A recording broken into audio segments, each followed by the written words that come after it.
Bon, jusque-là, toujours battu parce que les Cambodgiens présents, Tshisekedi, tous en makambo belé, où il y a zo ça va biso ba congolais, mais ndié zo tous amati. Tant oiseau qui a lobby ba birodé, ba benga ngoni, place ba birodé wana ba sala kawana, ba travailler juste, mais juste en air voilà, mais jusqu'aujourd'hui en air ils ont fonctionné. Nani, Boketu, boya za exilé politique. Asa exilé politique. Il y a qui n'a pas intérêt na y a qui n'a pas tamani na poto finga ne ba kondi. Ami comme c'est exilé, il mo Boketu exilé politique. Na ba kata batanga ba komo comme Boketu. Ba Boketu ba mal nécessaire papa. Ça va tout moi faire na parler, il manque à faire à ces caméras finga ba autorité. Position ne peut ba na rata finga nani atika nani. Donc c'est un peu ça. Je ne pense pas ministre de la justice a kokangate ba libérer ba imboka te ponanine. Ministre de la justice est-ce que bisonyo soto ebi parce que atayo to tambola na wana atanto banda ko tambola fachi azali moto oyo awuti na opposition aebi pasi yango derrière na ba campagne na eza eloko oyo ya liboso penza zaki ko betela sete to sala na interview ne ba banda ko bengisa biso na permanence na UDPS eloko moko ezala kaka tetangu ya kozwa ebonga eloko ya yambo ko sala ezali ko libérer ba prisonniers politiques mais jusqu'à présent lolenge zo sala matin na ebité na zo moi en fait na répondre clairement dans le sens que le président de la République a dit que dans 10 jours il va libérer les prisonniers politiques. Et ça dit qu'à partir du 10e jour à dater, il y a un discours, processus de procédure, il y a une libéralisation des hommes politiques des Obanda. Rappelle-toi hier, on a eu un président, je fais le Sensa. Dans les deux, on a tête à tête pour harmoniser la liste définitive, il y a des prisonniers au Fouabima. Est-ce que Franck Dion a un kati Dion Mindongala ndeko Kapen et les baza belé musu ba ba intérieur en mboka baza na ba province pe baza na ba prison ezaka ba militant kaka ba UNC ba UDPS ba kota kuna musu pe baza ba jeune ba mouvement citoyen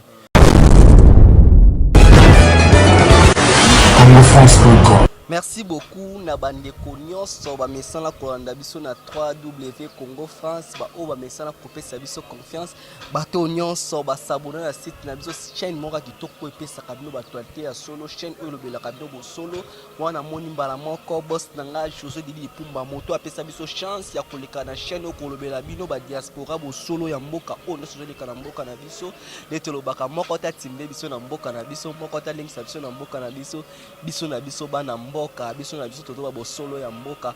Merci na bandeko notre balanda kabiso na ba abonné na biso na ba partenaire na biso loka ba na biso Miss Impress alio gaz na Kobo santé cordon na biso bookson ni bukasa vraiment na poto na pesio mbote ne tozolo baka miko tozo sola bo solo ya mboka na biso boyebi mwana mboka président na biso de la République o abisaki biso annonçaki biso na meeting na otako osala lobaki ke tokomona ba prisonniers politiques à la mine te libanda na 10 jours tokomona bango libanda lelo nde tozo sona mi tokomi 11e jour to ebité ba kobimato ba kobimate to ebité lo oni zo sala manasie wana to président ndani ministre tamwema moto azo vandisa nanu makambo eza non na se to président Kabila o azaki président sortant azo loba nanu po ba prisonnier politique ba bima po et comme moi nyungu ba tokomo ba kwa na bango net ba misu bazo loba oh président na biso fati net président ça des tickets te président ça des tickets te ngala ko bisa bana mboka to zela nanu to tala nanu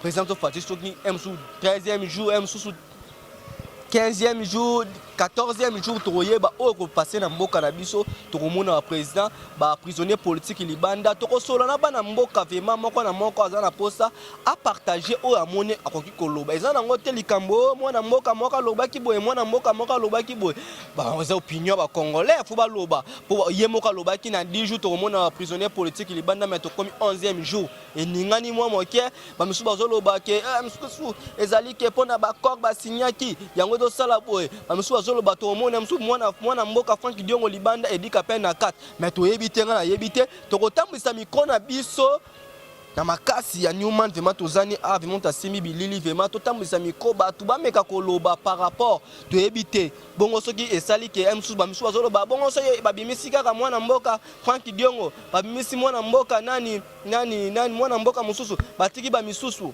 Est-ce qu'il dit qu'à peine Aza Mouta cause la liberté, Mouta Wako PCP ni était à la a oumeli pe na prison.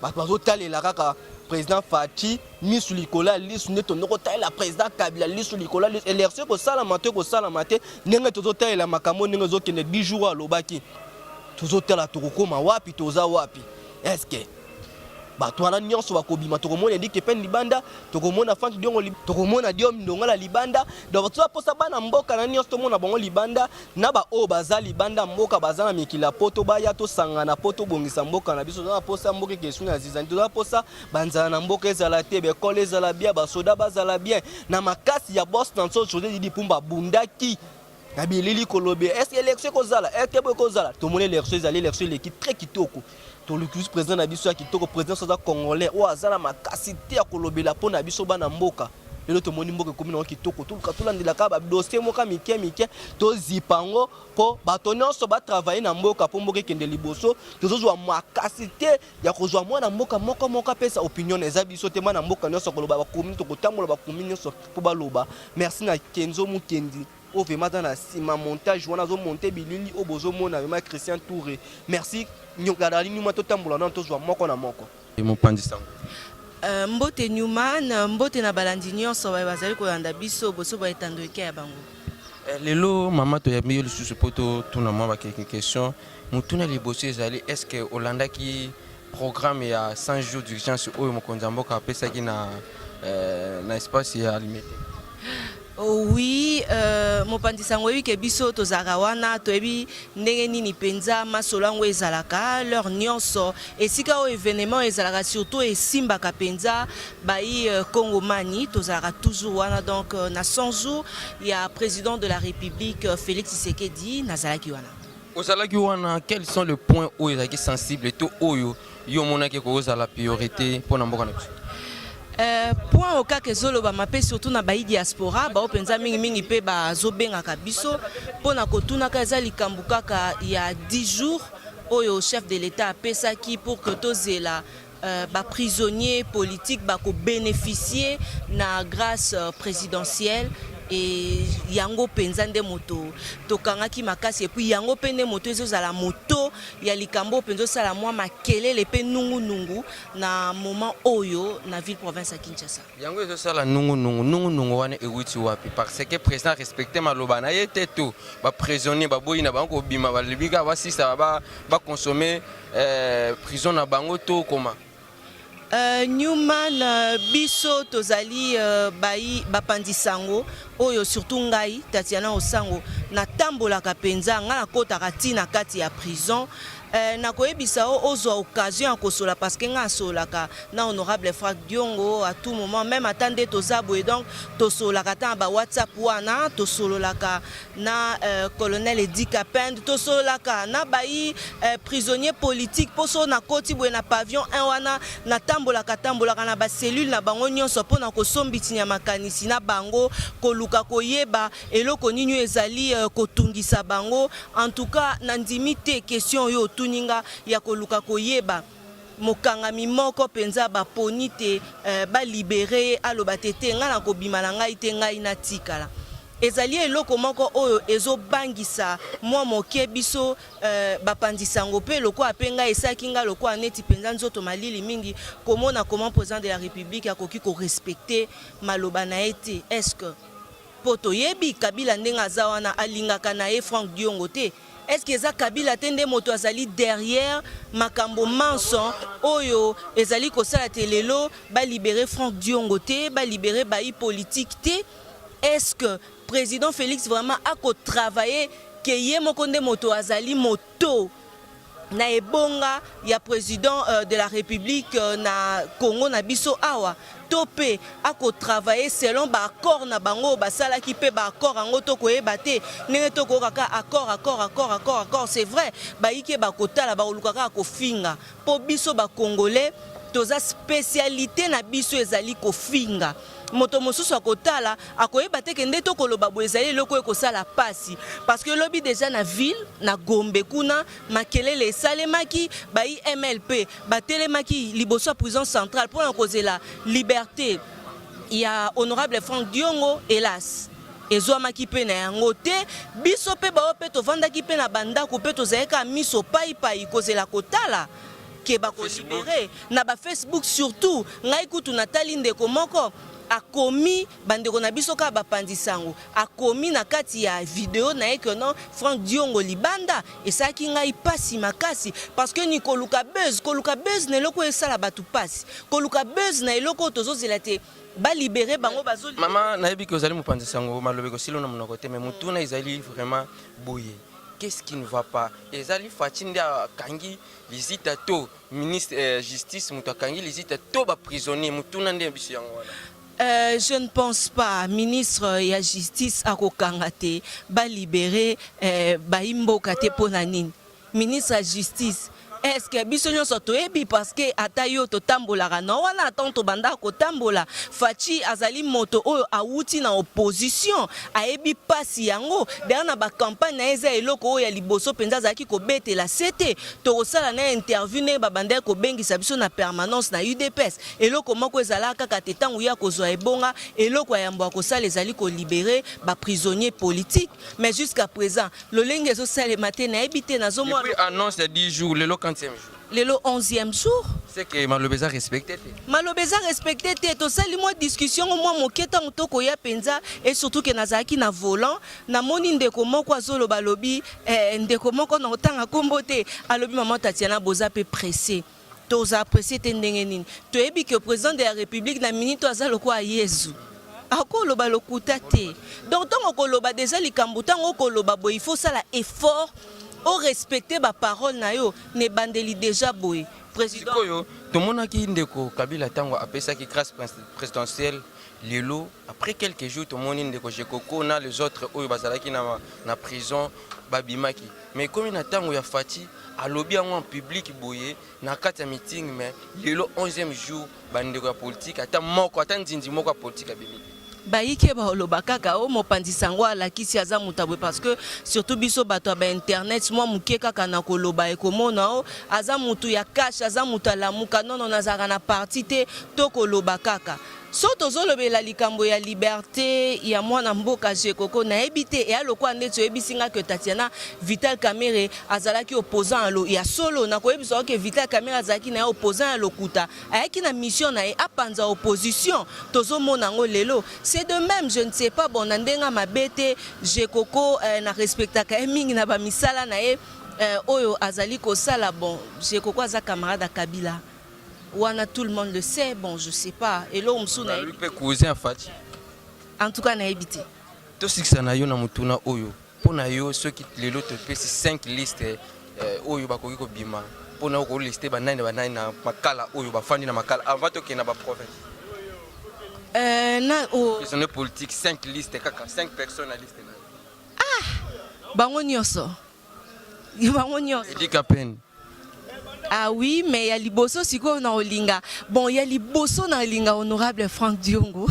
Abimana no le frère. Peine no celle qui 18 ans. Te edika peine na olinga bima parce que souci na ngeza ba sambisa e. Na ye penza na caméra na nga na filmer na yo ka edika peine de lonia. Nde yango peut-être zo benda pe moi singa parce que ba vérité oyo ko bimani ko bebisa suma kambe. Balinga te to senga ngo kaka ke il faut ba bénéficier na ngo.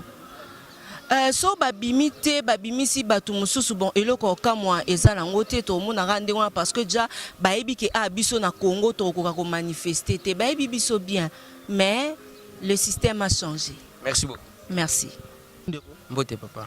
Tout le monde a vraiment aux garçons, aux amoutous, vraiment au bundeli un mususu mboka tout le monde toko e balelo président Facha Lobaki asaki discours na ye alobaki na 100 jours to komona ba prisonnier politique ba kobima to moni to komi na 10 jours mais to moni to komi 11 jours okolobani. Bon jusque là to j'ai battu parce que le kambo ya président Tshisekedi to zana makambe belé o ya zo yebisa ba biso ba congolais mais ndiye zo to samati tango azwaki alubi ba bureau D ba benga ngoni place ba bureau D wana ba sala kawana ba travailler juste mais juste en air voilà mais jusqu'aujourd'hui en air ça ko fonctionner ayoko pesa biso likambo itali ba prisonnier politique ata moko ata nzinzi moko ya prison politique azo maté tozo kende biso nyonso ba téléphone na maboko na ba Facebook to ba nani abimi nani na obimate ba TV tozo zelama lelo 11e jour tozo baté les raisons nini oyo babimelite. lelo soki basali injustice mo babimisi bato mosusu neti Franck Diongo babimisi bato mosusu babimisi Edi Kapene abimi te réaction congolais kolobana. Bon, Edi Kapene, il faut d'abord toyeba dossier na eza dossier mo eza trop sensible. Aza lokola batu nyonso te. Mutu lokola Franck Diongo ti lelo soko landi likambo na ye eza likambo moko eza noka terre à terre. Terre à terre maumeli. Maumeli parce que batu bazalaki na ibonga liboso bazalaki pe na mtema makasi ya kuvumisa mutu na prison. Mais likambo Edi Kapene eza mort ya président de la République. Aza mutu oyo faut quand même gérer bien qu'est-ce qui ne va pas parce que ceux qui azaki yepé na victime ya koboma Kabila peut-être c'est qui a go yepé asali likambo susu pona koboma fachi. Donc likambo ya Edi Kapene, moi je pense que balonga na idée que Edi Kapene obima pona ngai. Mwana mboka toloba ke président na biso Fachi ba corps oyo asignaki yango tezo kange singa na kingo to yango mutu to ministre Tamwe Mwamba mutu azo balusa makambo to président preto ba président Kabila ye moko mutu azo balusa makambo. Bon jusque là nga na lobelo moko Kabila za quand influent na mboko yo. Tous en état ya to comme na époque ya Fachi mais Kabila za toujours influent. Yo moko mona ki soko talaki na télévision na RTNC comment azaki honoré na matanga ya ndeko Herodia comment azaki honoré. Alors président sortant à koko za honoré tina ba niveau wana te parce que jusque là ba ministre oyo bazana ye bazé aye ba gouverner bazé aye makambo nyonso na ministre ezana na maboko na ye total après changement ya gouvernement changement ya régime parce que régime ezana no changer te président Longwa mais régime ezana na place donc pour ngai peut-être ceux qui ba maloba ya monsieur Fachi ezana influenté parce que régime ou azo sala na ya lokola moi si abatu yo fa na ndako na ye donc Franck Diongo tokolo baza combattant Franck Diongo aza muta IDPS tona. Franck Diongo c'est parmi batu nga na fani na bandal parmi batu ba pesa nga somo awa na bloc les jours oyo yaka le 19 ou bien le 16 combattant yemo comme benga combattant radical président Fachi aza nani président Fachi pas za combattant aza pourquoi ce que combattant zo problème eza siko ya likambo justice likambo ya justice eza likambo ba combattant te Fachi aza sous combattant comme président de la République na auto mona Wileri ba pesa ni mbote ba seka na Kabila ndenge la Fachi ba ko pesa na mbote na Wileri ba tiango pe na ba pano mini accord tu vois donc aza sous président aza sous opposant aza sous muto IDPS a comme président de la République de foyer bango. Merci mbote ndeko na ngai ozali jeune ozali congolais lelo au yebiki 11e jour au président de la République après ça qui pour la sortie de libération ya ba prisonniers politiques eza lelo mais ti siko to moni atandinzi moko ya politique abimiti yo avine rozani attaque congolais. D'abord merci pour la parole na pesi pe mbote na ba diaspora tout c'est bel et bien moi Jérémy Lemba donc voilà en fait n'a rien à répondre clairement dans le sens que le président de la République a dit que dans 10 jours ba libérer ba prisonniers politiques. Et zande que à partir du 10e jour à dater, il y a mon qui discours, processus de procédure, il y a libéralisation bah homme politique des obanda. Rappelle-toi hier mon a président Joseph Folenganko, il a ça. Donc les deux bah tête à tête pour harmoniser liste définitive, il y a prisonniers au Fouabima.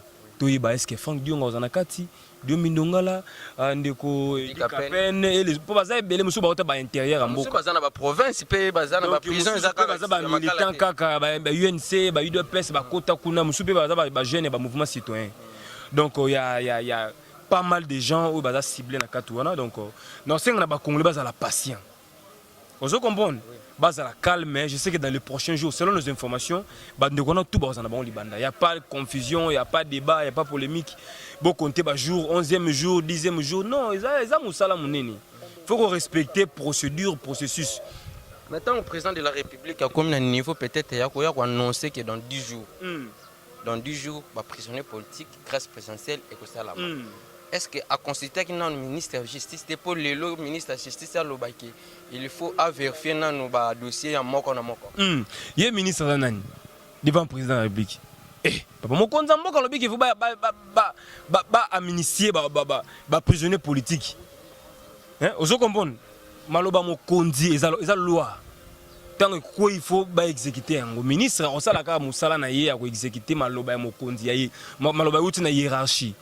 Donc ne vous mettez pas dans ces histoires et polémiques, il y a guerre entre ministre de la Justice et chef de l'État. papa, il n'y a pas match. Si on te donne la chance, Laissez la chance na président SNSA ou Azali, la personne habilitée, le président Olengankoy. Parce que rappelez-vous, encore il y a SNSA, encore il y a Senko. Je me rappelle encore, tant papa Etienne Zaghi vivant. Le bail il y a décrispation en climat politique. Pour nous décrisper le climat politique, il faut qu'on libère les prisonniers politiques. Il faut les sous retour à exilés. Au monde de Katumbit. A su passeport on a. Donc à Rozon encore quand il le fait. Le premier bangonio sur Rozon en Boka. Nani, Bokechu. Boya c'est exilé politique. Asa exilé politique. Il y a Kena na yena ba intérêt na yena Kena bata manya na poto afinga ni ba kondi. Ami comme c'est exilé yemo Bokechu exilé politique. Na ba kata batanga ba komo Bokechu. Beaucoup de choses sont mal nécessaires, papa. Ça va tout le monde faire na palais, il manque à faire à ces caméras de finga, autorité. Position ne peut pas rater finga nani, atika nani. Donc c'est un peu ça. Restons calmes et vigilants. Dans les prochains jours, les prisonniers politiques, il y a solo barobima. Il y a des combo mo to éviter. Exemple net, tout le temps, 5 personnes, on pense qu'au na prison, na chance au présent. On a repensé ne l'hôtel. On va influent. Yo hôtel à midi matin, midi soir, hôtel à presse écrite, presse en ligne, hôtel à radio, télévision. Les figures emblématiques, Baza Franck Diongo, Eugène Minonga là, voilà donc. Bien avant, tu es Zaki Bandeko Chekoko, Bandeko Mouyambo aussi Babima. Donc, Batika Lipé Barobima, parce que Baza citoyen congolais, quelle que soit leur infraction commise, quel que soit leur difficulté, leur problème, ceux qui m'ont conduit à laver Bango, à rééduquer Bango, on a souhaité, mais pour que il suffit seulement que Bango un jour va changer le comportement de Bango. Donc merci pour notre tour. Merci beaucoup. Merci. Bonjour, monsieur journaliste. Moi, mon tour est allé le 11e jour depuis le président de la République a promis que les Congolais peuvent être prisonniers politiques. Mais Tim Kolalelo, c'est 11e jour, on dirait grâce présidentielle Wana et Pessamité. Non, à promettre quitter que non, à commissaire Bango dans 10 jours. Alors, à dater de 10 jours, c'est-à-dire 10 jours qu'il est là. Expliquez bien parce que l'eau a daté de 10 jours. Et le problème en français peut-être, à dater de ces jours, de 10 jours. Oh, il y a ça là qui. On appelle ça les meetings. Si dans 10e jour, il y a qui lobby. Mais ce n'est pas que nous sommes lobby comme il y a des cas par cas. N'est pas cas à Franck Diongo. Les Camerounais vraiment ezaki vraiment kiloté parce que batomona ko donner un coup monté mon roboyer abomba ki batunanda kuna ye asala ki boy ba créer là ye à la côte kuna. Ba ko ça les mesures de grâce pour que abima. Mais Edith Kapen de maman la parce que ye azana ba secret ya mboka.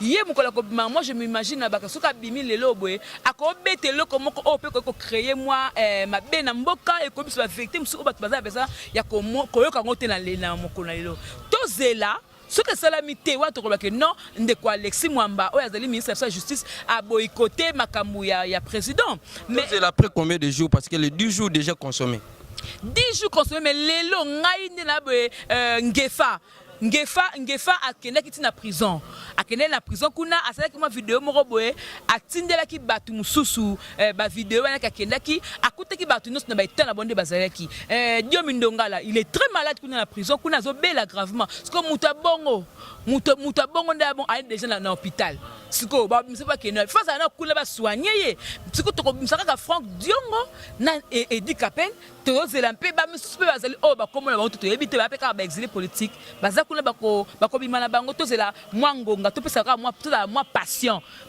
ne ba congolais tozangi yango tozela mwa passion bako bimana bango apparemment to pusana mukie on dirait maloba oyo mokonza mboka Félix Tshisekedi azopesa indirait ezoto samate parce que tant wazwaki alobi aner fait sila et kangama. Mais les autres, tout le monde, bureau 2, ils circuler toujours. D'ailleurs, il y a des journalistes qui sont victimes du bureau 2. Au moment où Malobani, on dirait qu'ils ont influencé parce que Kabila a coincé, tout le régime est toujours coincé.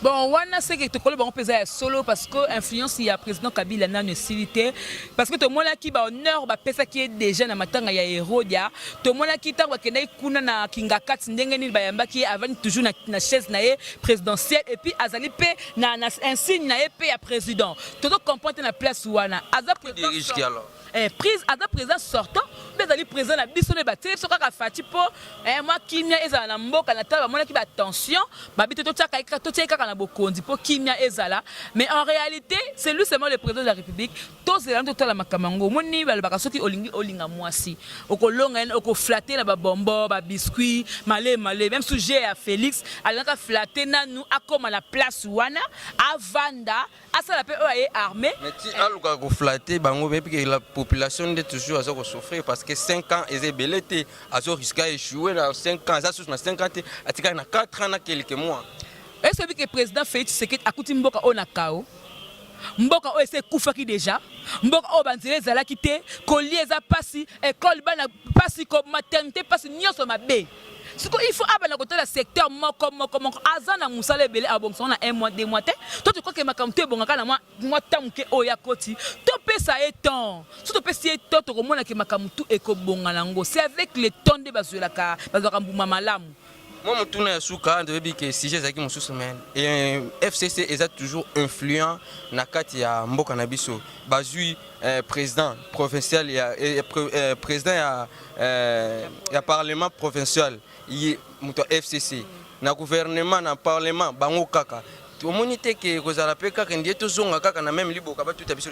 Teza pour la bongo teza ke bango ne baza majoritaire baza tellement ébélé même si bala ba corps mo ba sola que non biso ne to président boye place au secteur ya insécurité biso secteur ya ko diriger mboka biso même si ba corps na bango de sengi bongo to ka monter parce que o ba sola que peut to yebi pété jusque là mutu peut la vérité que non Félix na Kabila ba sola ka boye to pe vérité ngona nuté to ko taila to ko jimele to yebi suite nango te mais congolais le croise ka misu likola misu to ko découvrir ka makambo bango ba ko boma na parce que ngai ndé na jemima na yebaka que non mboka na biso to uta ata lelo te ata lobi te mboko ekobonga ekozaka na mutu moko bonga ata be Félix akoki ko bonga mboka mais tout ce qui est moi temps malé mais tout passe sur moi une semaine tout qui dans une semaine comme quoi 2 semaines tout qui 20 jours et donc ça tu vois to ko le monde qui était présent azana lâche to benge président étiquette ne bazo benga étiquette ne bazo taxer ba comment tout que non azana mwasi ya Kabila azana dirigé par Kabila mais pour la ko FCC est influent to président Kabila est influent mboko eza solo ndeko. Merci beaucoup. Merci beaucoup.